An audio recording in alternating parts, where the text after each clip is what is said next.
Estaba sentada en la estrecha oficina de la inmobiliaria, con el bolígrafo suspendido a unos centímetros del papel que pondría fin a mi vida tal y como la conocía, cuando la puerta se abrió y 3 desconocidos entraron acompañados de un abogado, sumiendo la habitación en un silencio que nunca había sentido antes, esa clase de silencio que presiona contra tus oídos.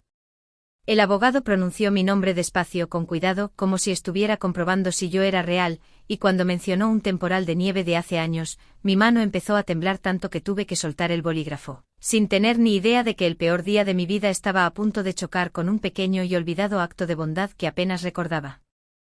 11 años antes, yo no estaba sentada en una oficina firmando la entrega de mi hogar, sino de pie en mi cocina, mirando por la ventana delantera como la nieve caía de lado, espesa e implacable, enterrando la calle más rápido de lo que las máquinas quitanieves podían despejar.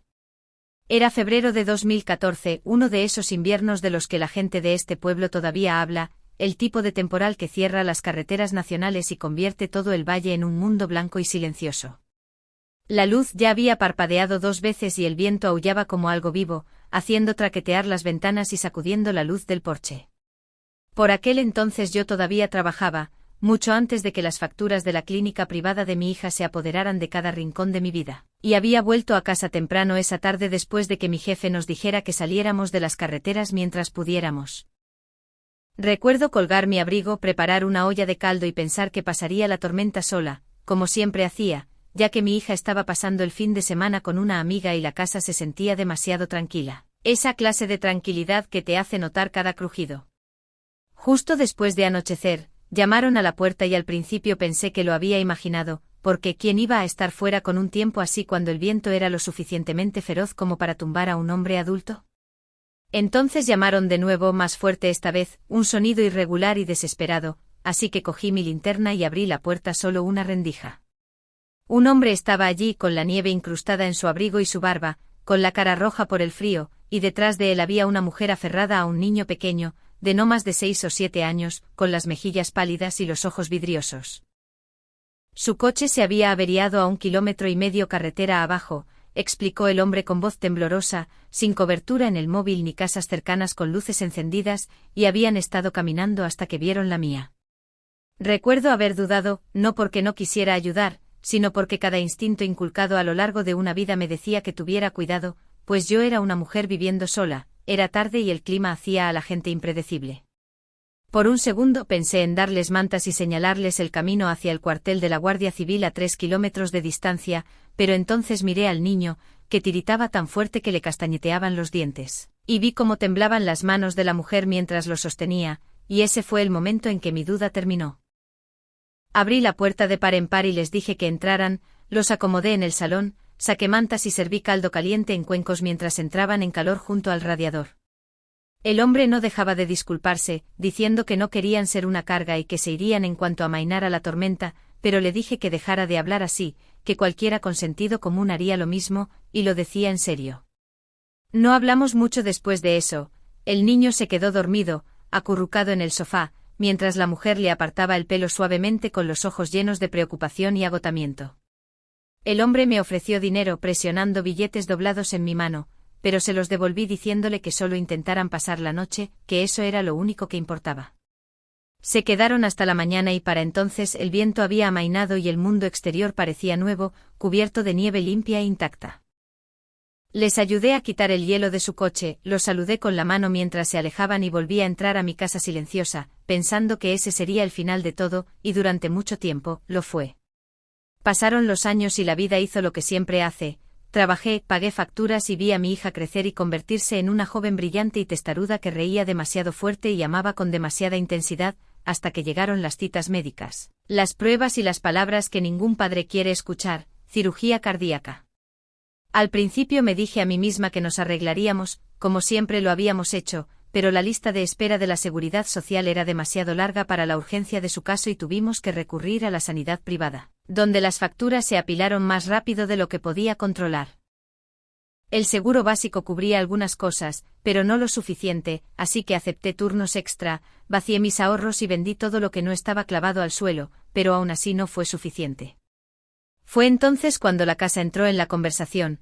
Esta casa no eran solo paredes y un techo, era donde mi hija aprendió a montar en bicicleta, donde celebramos cumpleaños y navidades, donde abrí la puerta en una noche de ventisca a gente que necesitaba ayuda, pero nada de eso importaba cuando el cirujano me miró a los ojos y me explicó qué pasaría si retrasábamos la operación, así que tomé la decisión.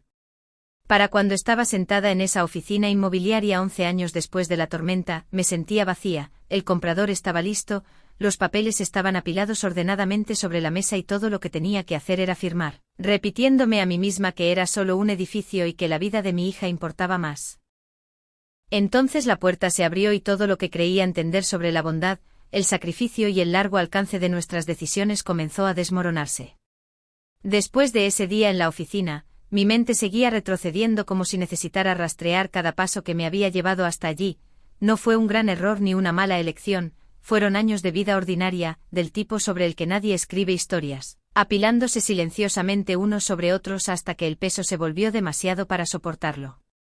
En los años posteriores a la nevada, la vida se asentó en un ritmo constante, iba a trabajar, volvía a casa, hacía la cena, pagaba las facturas y hacía todo lo posible para darle a mi hija una infancia normal en un pueblo pequeño donde la gente te saluda desde el coche y se da cuenta si la luz de tu porche está apagada.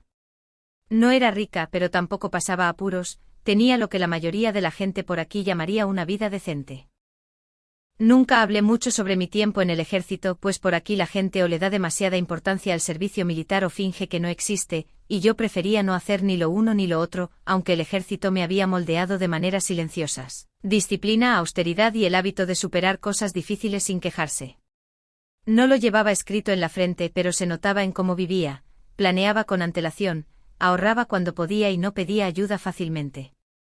Mi hija Elena era el centro de mi mundo, la clase de niña que hacía grandes preguntas y nunca aceptaba respuestas a medias, amaba a los animales, odiaba a los abusones y tenía una risa que llenaba la habitación. Cuando era más pequeña, solía sentarse en la encimera de la cocina mientras yo cocinaba, balanceando las piernas y contándome su día, y esos eran los momentos que hacían que todo lo demás pareciera manejable. Las primeras señales de que algo iba mal llegaron silenciosamente. Elena empezó a cansarse con más facilidad, volvía del instituto e iba directa a su habitación, algo que nunca había hecho antes, y al principio lo atribuía a los cambios de la edad o a demasiados deberes, pero luego llegó la falta de aliento, los mareos y la forma en que se apretaba la mano contra el pecho y fruncía el ceño como si intentara resolver un rompecabezas dentro de su propio cuerpo. Las citas médicas se convirtieron en una parte regular de nuestro horario, las pruebas llevaron a más pruebas y palabras como seguimiento y precaución se usaron mucho al principio, palabras suaves destinadas a mantener tranquilos a los padres. Yo asentía, hacía las preguntas correctas y me decía a mí misma que estaríamos bien, pues me había enfrentado a cosas peores que la incertidumbre y podía manejar esto también. Pero la incertidumbre tiene una forma de convertirse en algo sólido cuando menos te lo esperas. El día que el cardiólogo nos sentó y nos habló claramente, sentí que el suelo se inclinaba bajo mis pies. La cirugía cardíaca ya no era una posibilidad, era una necesidad, y explicó los riesgos, los plazos y la urgencia, aclarando que la lista de espera pública podría ser fatal. Escuché atentamente de la misma manera que había escuchado las instrucciones en el ejército hace años, guardando cada detalle en la memoria mientras Elena se sentaba a mi lado, callada y valiente con su mano metida en la mía. En el camino a casa, ella finalmente rompió el silencio preguntando si iba a estar bien, y yo le dije que sí sin dudarlo, que íbamos a encargarnos de ello, y lo creí cuando lo dije, o tal vez necesitaba creerlo. Las facturas de los especialistas y la clínica privada empezaron a llegar poco después y, incluso con mi pequeño seguro, los números eran asombrosos, cada sobre se sentía más pesado que el anterior. Hice hojas de cálculo, recorté gastos, cancelé todo lo que no era esencial, tomé horas extra en el trabajo y luego más, llegaba a casa agotada y aún así me quedaba despierta por la noche haciendo números en mi cabeza. Las amigas ofrecieron simpatía, tuppers de comida y llevar a Elena a sitios. Les di las gracias, sonreí y dije que nos estábamos arreglando, porque el orgullo es algo difícil de soltar, especialmente cuando has construido toda tu identidad alrededor de ser capaz. No quería ser la persona de la que todos susurraban, la que no podía mantener el control. A medida que pasaban los meses, la situación se apretaba como un nudo, las cuentas de ahorro disminuyeron, las tarjetas de crédito se llenaron, vendí mi coche viejo y compré uno más barato, pospuse las reparaciones de la casa diciéndome que podían esperar. A través de todo mantuve una línea que no cruzaría, la casa. Esa casa era mi ancla, era estabilidad, historia, la prueba de que había construido algo duradero. Venderla se sentía como admitir el fracaso, como soltar la única cosa que decía que había hecho lo correcto por mi hija. Pero a la medicina no le importa el orgullo y los hospitales privados no aceptan buenas intenciones como pago. El doctor fue claro sobre el plazo. Esperar no era una opción y cada retraso aumentaba el riesgo. Recuerdo estar sentada en la mesa de la cocina una noche, la misma mesa donde Elena solía hacer sus deberes, mirando los números hasta que se desdibujaron, y pensé en la noche de la tormenta de nuevo, en lo fácil que había abierto mi puerta porque era lo correcto. No hubo cálculos entonces ni hojas de cálculo, solo una decisión. Esta decisión se sentía más pesada, pero la respuesta era la misma, así que llamé a una agente inmobiliaria a la mañana siguiente. Ella fue amable, profesional y eficiente, el tipo de persona que había dado noticias difíciles muchas veces antes. Recorrió la casa conmigo, señalando pequeñas cosas que podía arreglar para mejorar la venta, y yo asentía, tomando notas mentales sabiendo que no importaría mucho, pues las casas en nuestro pueblo se vendían lo suficientemente rápido. Cuando se puso el cartel de "se vende", se sintió como un anuncio público de mi fracaso privado. Los vecinos reducían la velocidad de sus coches al pasar, algunos paraban para hacer preguntas a las que yo daba respuestas vagas, y otros no decían nada, solo asentían con miradas que mezclaban curiosidad y lástima. Elena intentó ser fuerte al respecto, diciéndome una vez, mientras me apretaba la mano, que podíamos vivir en cualquier lugar siempre que estuviéramos juntas, y ese fue el momento en que casi me derrumbo, pero en lugar de eso la abracé y le dije que tenía razón. Para cuando llegó la oferta, yo estaba más allá del agotamiento. Aceptarla se sintió como saltar de un acantilado y confiar en que habría suelo al otro lado. Se fijó la fecha de la firma, se prepararon los papeles y todo avanzó con una eficiencia que se sentía casi cruel, y así fue como me encontré sentada en esa oficina 11 años después de una nevada que creía haber dejado atrás, preparándome para firmar la entrega de mi hogar para que mi hija pudiera vivir. No sabía entonces que la tormenta de mi pasado estaba a punto de regresar de una manera que nunca podría haber imaginado. La noche anterior a la firma dormí en el sofá, diciéndome que era porque la cama se sentía demasiado grande, pero la verdad era que no quería acostarme en el mismo lugar donde había pasado años escuchando a mi hija respirar en la oscuridad cuando estaba enferma. El salón se sentía más seguro de alguna manera, como terreno neutral, y me quedé allí mirando el ventilador de techo, escuchando su suave clic con cada rotación, pensando en todas las formas en que una vida puede reducirse a una sola elección imposible. Vender la casa no era solo una decisión financiera, se sentía como borrar la prueba de que una vez fui estable, capaz y tuve el control. Esta era la casa donde había desempacado cajas tras licenciarme del ejército, diciéndome que por fin había terminado de mudarme, y era la casa donde Elena había dado sus primeros pasos. Cada pared guardaba un recuerdo y mañana se lo entregaría todo a unos extraños. Por la mañana, Elena se sentó a la mesa de la cocina con una taza de té, con las piernas recogidas, pareciendo más pequeña de lo habitual, envuelta en uno de mis viejos jerseys, con el pelo recogido pulcramente, algo que había aprendido a hacer durante todas las visitas al hospital para parecer compuesta y lista. Me rompió el corazón, así que le dije suavemente que no tenía que venir conmigo, que podía hacer la firma yo sola, pero ella negó con la cabeza y dijo que quería estar allí, y no discutí, porque algunas cosas no tratan sobre protección, sino sobre honestidad. El viaje a la oficina inmobiliaria se sintió más largo de lo que debería. Cada semáforo era una oportunidad para dar la vuelta, para posponer, para fingir que había otra manera, pero las palabras del cirujano resonaban en mi cabeza, firmes e inflexibles. El tiempo importaba. Seguí conduciendo. La oficina era limpia e impersonal, con paredes beige decoradas con fotos enmarcadas de casas que parecían ligeramente más felices de lo que la mía se sentía en ese momento. La agente nos saludó con una sonrisa profesional que se suavizó cuando vio a Elena, ofreciéndonos café, agua y pañuelos, pequeñas amabilidades que casi lo hacían peor. Nos sentamos a la mesa donde los papeles ya estaban dispuestos en pilas precisas, el contrato de arras, las declaraciones, las páginas que requerían iniciales y las que exigían firmas completas. Pasé mis dedos por el borde del primer documento, anclándome a la realidad como solía hacer antes de las misiones difíciles, diciéndome que leyera todo, que no me precipitara y que me mantuviera firme. Mientras firmaba, los recuerdos surgieron sin invitación. Arreglar el grifo que goteaba yo misma porque llamar a un fontanero parecía admitir la derrota, pintar el dormitorio de Elena de amarillo porque me lo había suplicado aunque yo odiaba el color, sentarnos en el porche durante las noches de verano escuchando a los grillos. La agente explicó los siguientes pasos con voz calmada y ensayada: los fondos se liberarían, la cirugía podría programarse y tendríamos una pequeña ventana de tiempo para mudarnos. Se mencionaron opciones de vivienda temporal, palabras como alquiler y trastero flotando por la habitación como ecos distantes. Asentí en los momentos apropiados, absorbiendo la información mecánicamente con el pecho oprimido, y Elena extendió la mano para apretar la mía bajo la mesa. Le devolví el apretón, agradecida por su fuerza pero enfadada de que la necesitara. Esto es lo correcto, me dije en silencio y repetidamente, esto es lo que hace una madre. Cuando llegó el momento de firmar la página final, la que lo hacía todo oficial, hice una pausa. El bolígrafo se sentía más pesado de lo que debería y mi nombre, Carmen, estaba impreso allí en tinta negra esperando mi confirmación. Fue entonces cuando la puerta se abrió. Al principio no miré hacia arriba, asumiendo que era otro cliente, pero la habitación cambió, el aire se transformó como ocurre cuando algo inesperado entra en un espacio. La agente se congeló a mitad de una frase y el agarre de Elena en mi mano se tensó, así que levanté la cabeza. 3 personas estaban justo dentro del umbral, un hombre, una mujer y un joven adulto que se mantenía ligeramente detrás de ellos, y con ellos iba un abogado con maletín en mano y expresión seria pero no desagradable. No parecían enfadados ni confundidos, parecían enfocados y con un propósito. El abogado se aclaró la garganta y preguntó si allí podían encontrar a la señora Carmen. Escuchar mi nombre en boca de un extraño me provocó un escalofrío. Sí, dije con cautela.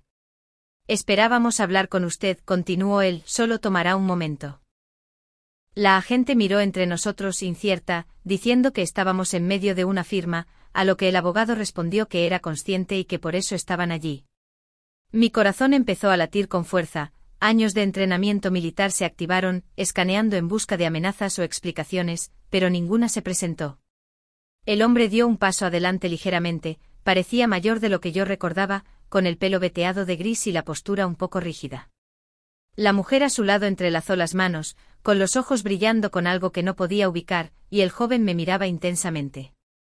Señora, dijo el hombre con la voz ronca por la emoción, no sé si nos recuerda. Antes de que pudiera responder, el abogado habló de nuevo. En febrero de 2014, durante un fuerte temporal de nieve, mis clientes quedaron atrapados en este pueblo, su vehículo falló y buscaron refugio. La habitación pareció inclinarse, mi mente corrió hacia atrás a través de la nieve y el viento y un niño pequeño tiritando en mi sofá, y miré las caras frente a mí buscando reconocimiento. La mujer asintió con lágrimas en los ojos y dijo suavemente, usted nos dejó quedarnos en su casa, nos salvó esa noche. El bolígrafo se deslizó de mis dedos y repiqueteó sobre la mesa, y por un momento nadie habló. El sonido del bolígrafo golpeando la mesa pareció resonar mucho más fuerte de lo que debería. Miré a los 3, mi mente luchando por alinear el recuerdo con la realidad. La barba del hombre, Daniel, estaba recortada ahora, pero reconocí los ojos, la misma intensidad cautelosa que había visto a través de la nieve esa noche. La mujer, Laura, parecía más sana y firme, aunque sus manos seguían retorciéndose juntas. El niño ya no era un niño, era un hombre joven, Miguel, alto y de hombros anchos. Os recuerdo, dije finalmente, aunque mi voz salió más fina de lo que esperaba, fue una tormenta terrible. El abogado levantó una mano educada y dijo, no le quitaremos mucho tiempo, pero lo que tenemos que decir importa mucho. Mis instintos me dijeron que me preparara. Daniel dio un paso adelante y presentó a su familia. Llevamos mucho tiempo buscándola, dijo Laura con voz temblorosa, no sabíamos su nombre entonces, solo conocíamos esta casa y su bondad. Tragué saliva y dije, no teníais que buscarme, cualquiera hubiera hecho lo mismo. Daniel negó con la cabeza lentamente y dijo, no, no lo hubieran hecho, y eso lo sabemos ahora. El abogado se aclaró la garganta de nuevo, abrió su maletín y sacó una carpeta gruesa con documentos. Señora Carmen, dijo, represento a la familia Mateo. Durante la última década han hecho varios intentos para localizarla y no fue hasta hace poco, cuando esta propiedad se puso a la venta, que finalmente pudimos confirmar su identidad. Parpadeé y pregunté, ¿me habéis encontrado porque estoy vendiendo mi casa? Sí, dijo él suavemente, y porque la está vendiendo bajo circunstancias que preocupan a mis clientes. Elena se inclinó hacia adelante y preguntó qué significaba eso. El abogado me miró pidiendo permiso con la mirada y luego asintió. Somos conscientes de que la venta se realiza para cubrir gastos médicos, específicamente una cirugía cardíaca. Sentí una punzada de alarma y Laura habló antes de que el abogado pudiera responder. Preguntamos, no queríamos venir aquí sin entender a qué se enfrentaba. Daniel me miró fijamente y dijo, esa noche de 2014 se nos acabaron las opciones, Miguel ya tenía hipotermia y no sabíamos si pasaría la noche, usted no solo nos dio refugio, nos dio tiempo para sobrevivir. Miguel se aclaró la garganta y dijo, no recuerdo todo, pero recuerdo despertarme en su sofá, el olor del caldo y sentirme seguro. La mano de Elena se deslizó en la mía. Daniel tomó aire y continuó, esa noche lo cambió todo para nosotros, me obligó a confrontar lo frágil que es la vida, y después de irnos de su casa tomé riesgos que había estado posponiendo, reconstruí mi negocio desde cero y funcionó. El abogado deslizó un documento sobre la mesa hacia mí y dijo, la empresa del señor Daniel ha experimentado un crecimiento significativo y ahora están en posición de saldar una deuda que sienten la obligación moral de pagar. Fruncí el ceño y dije, yo no os presté dinero. No, dijo Daniel, nos diste algo mucho más valioso. Laura sacó de su bolso un papel doblado y amarillento por los bordes, era una nota de agradecimiento que escribió la mañana que se fueron y nunca supo dónde enviar. Me la entregó y mis manos temblaron al desplegarla. El abogado habló en voz baja, la familia Mateo ha dispuesto liquidar la deuda pendiente asociada con la cirugía de su hija en su totalidad. Le miré fijamente segura de haber oído mal. También han comprado esta propiedad, continuó con la única intención de transferirle la titularidad de nuevo a usted. Las palabras quedaron en el aire, pesadas e irreales. No podéis hacer eso, empecé a decir. Ya lo hemos hecho, respondió Daniel. Elena jadeó suavemente a mi lado. Y antes de que pregunte, añadió el abogado, todas las obligaciones legales y fiscales se manejarán por los canales adecuados, no hay condiciones, no es caridad, es restitución. Sentí que algo se rompía dentro de mí, algo que había estado manteniendo unido con pura fuerza de voluntad durante años, y las lágrimas nublaron mi visión. No hice nada especial, susurré. Laura sonrió a través de sus propias lágrimas y dijo, abriste tu puerta. La agente inmobiliaria, atónita, se excusó y salió de la habitación. Miré los papeles en la mesa, el contrato de venta, y luego a las personas que habían entrado trayendo un pasado que nunca esperé volver a ver. Fuera, la nieve empezaba a caer ligeramente. Durante mucho tiempo no pude moverme, esperando que alguien me dijera que había un error, pero Daniel se sentó frente a mí y explicó cómo después de aquella noche no pudieron olvidarme. Laura contó que cuando Miguel enfermó de los pulmones años después y necesitó tratamiento, ella pensó en mí, en cómo les había acogido sin pedir nada. Miguel me miró y dijo que sus padres siempre le contaban esa historia, diciéndole que si alguna vez tenía la oportunidad de hacer algo correcto por alguien, no debía mirar hacia otro lado. Nunca pretendí que fuera una lección, dije, era solo lo que cualquiera debería hacer. Eso es lo que hace que importe, respondió Daniel suavemente, que no esperabas nada a cambio. El abogado deslizó un nuevo conjunto de papeles separados de los documentos de venta y explicó, estos describen los arreglos financieros. Los gastos médicos de su hija ya han sido cubiertos mediante un pago directo a la clínica. No necesita firmar nada para esa parte. Se me cortó la respiración. Ya está hecho. Sí, dijo él, no queríamos que el tiempo fuera un problema. Elena soltó un sonido mitad risa mitad sollozo. En cuanto a la casa, continuó el abogado, la familia completó la compra esta mañana a través de una entidad holding y la transferencia de vuelta a usted se registrará inmediatamente después de esta reunión. Sacudí la cabeza abrumada, y pregunté por qué tomarse tanta molestia. Porque esa casa importa, dijo Daniel, fue el lugar donde alguien eligió vernos como seres humanos cuando nos sentíamos invisibles. Laura asintió y añadió, y porque no queríamos que tu bondad te costara todo. Finalmente me cubrí la cara con las manos y lloré, el tipo de llanto que viene del agotamiento profundo. Cuando miré hacia arriba, el abogado me acercaba una caja de pañuelos. Nos quedamos allí un rato hablando de cosas pequeñas, de dónde vivían ahora, de que estudiaba Miguel en la universidad, y se sintió extrañamente normal. Cuando todo estuvo resuelto, nos levantamos, Daniel y Laura me dieron un abrazo breve y torpe, y Miguel sonrió a Elena. Al irse, Daniel se volvió una vez más y dijo, no queremos que esto sea el final, nos gustaría mantener el contacto, no porque le debamos algo, sino porque usted es parte de nuestra historia. La cirugía se programó para la semana siguiente y eso todavía me parecía irreal. La mañana de la operación el hospital olía a desinfectante. Elena se puso la bata con eficiencia tranquila y, cuando se la llevaron en la camilla, me senté en la sala de espera entrelazando las manos como solía hacer antes de las maniobras militares. Pasaron las horas y cuando el cirujano salió finalmente con la mascarilla bajada y sonriendo, mis rodillas casi cedieron. «Ha salido muy bien», dijo. No recuerdo mucho después de eso, solo un alivio tan agudo que casi dolía. En las semanas que siguieron, la casa se llenó de una energía diferente. La recuperación es lenta, pero cada pequeña mejora era una victoria. Elena caminaba un poco más cada día, reía más y dormía mejor.